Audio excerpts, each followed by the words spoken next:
Just as I make this video, I just want to put a bit of a disclaimer, of course, so people don't think I'm an Anthony Joshua hater or anything like that.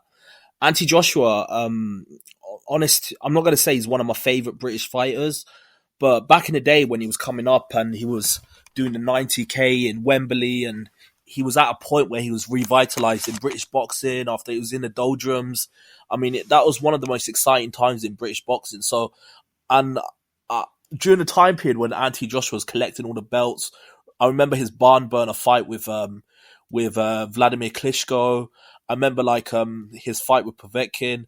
This was like a special time in British boxing, and obviously he did lose to Usyk, but at least he had the bollocks to fight him, unlike any other fighter that we know of that I'm not going to name. But the point I'm trying to make is, okay, I'm not making this video to disparage Anthony Joshua, but going into this fight with Anthony Joshua versus Francis Ngannou, the person that I want to see win this fight is Francis Ngannou, and the reason why I want to see him win this fight is to put a middle finger up at Dana White, because Dana White for the longest time did not believe in this guy, and for him to get another huge payday with Anthony Joshua, I mean, I don't care what Dana White can say whatever he wants. He can say he doesn't care, but honest to God, this needles him. This makes him bitter. The fact that a fighter walked away from the UFC when they had the title, so the title had to become vacant. The fact that he exercised his free agency, went with another organization, and is now making hundreds of millions of pounds. And it's not just the fact that he's making this money; it's the fact that fighters know about it, the media knows about it, everyone sees it. And for the longest time, Dana White wanted to push the narrative that Francis Ngannou fumbled the bag, that he was going to make $8 million to fight John Jones, and he fumbled the bag. He should have stayed with the UFC. Like, he would have made this career high payday. But the funny thing is, think about it now. What's happened to John Jones? He got this injury, and let's be real, if that would have happened, let's say they was going to make the Francis Ngannou versus John Jones fight. Let's say he decided to sign another deal with the UFC and stay as the UFC heavyweight champion. John Jones would have injured himself, and what's his name? Francis Ngannou would just be sitting on the sideline the way Stipe Miocic is right now, and we won't see no fights. But kudos to Francis Ngannou. He decided to bet on himself. He decided to put everything on himself, and he decided to go into boxing. And not only did he put a middle finger up at the MMA establishment, he put a middle finger up at the boxing establishment as well, because he managed to deck the Tyson Fury, the incumbent heavyweight WBC champion, the guy that everyone sees as the man at heavyweight. He decked him on his arse, and a lot of people thought he won that fight. So I am a huge fan of Anthony Joshua. I like the fact that everything he's done for British boxing, so I'm not hating on Anthony Joshua, but just to see the vitriol and the spite and the bitterness and the anger that Dana White will have here if Francis Ngannou somehow manages to beat Anthony Joshua, not just beat him, if he knocks him out or knocks him down the way he did to Tyson Fury and humiliates him and beats the brakes off him, just to feel that rage from Dana White would be so satisfying. So for that reason, I'm actually going to be rooting for Francis Ngannou to actually beat Anthony Joshua.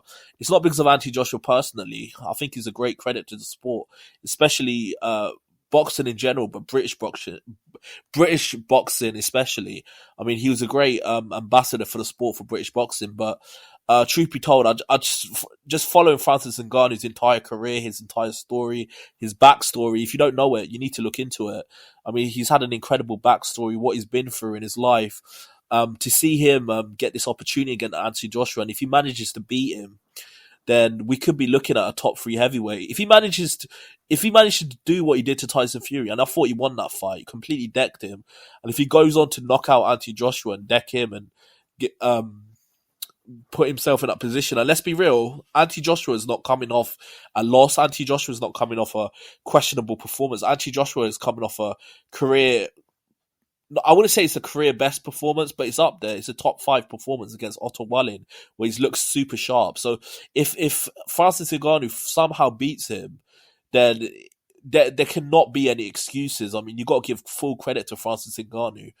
even if he is competitive against him, even if he decks him the way he did Tyson Fury, and he gets up and somehow wins the fight, Anthony Joshua, that is, you still got to give massive credit to Francis Ngannou. But if he manages to beat him, it will be incredible. Obviously, from the perspective of Anthony Joshua, if Anthony Joshua manages to beat Francis Ngannou in a decisive fashion, then he gets to one up his rival Tyson Fury and say, I managed to do something to Anthony Joshua that Tyson Fury struggled to do, and the narrative will be on his side that he could probably beat Tyson Fury if they fight. So yeah, this is an interesting time in the heavyweight division, and I'm looking forward to see what happens next. Tell me what you think below. What do you think about what I'm saying? Do you think what I'm saying is true? Do you think would you be satisfied if Francis Ngannou somehow beats Anthony Joshua? Because just to see the rage and the hatred from Dana White, it'll be so satisfying. It's satisfying to see a fighter walk away from the UFC, put a middle finger up at them, and make multi millions outside of the UFC. Because for the longest time, the UFC has been abusing fighters, from their Reebok deal when they took away all their sponsorships to the ridiculous paydays they give their fighters. Like, it's just ridiculous. What the UFC has done to fighters is almost criminal. It's a juxtaposition though, because if the UFC didn't exist and Dana White didn't exist, even though he's a greedy guy, he has made MMA mainstream. Let's be honest about that. He's made the sport what it is today, but he could treat the fighters better. He just chooses not to. Tell me what you think below. Do you think what I'm saying is true? Or do you think what I'm saying it doesn't make any sense and I don't know what I'm speaking about? What do you think below? And like and subscribe to the channel. I've got a lot more content coming your way. Peace.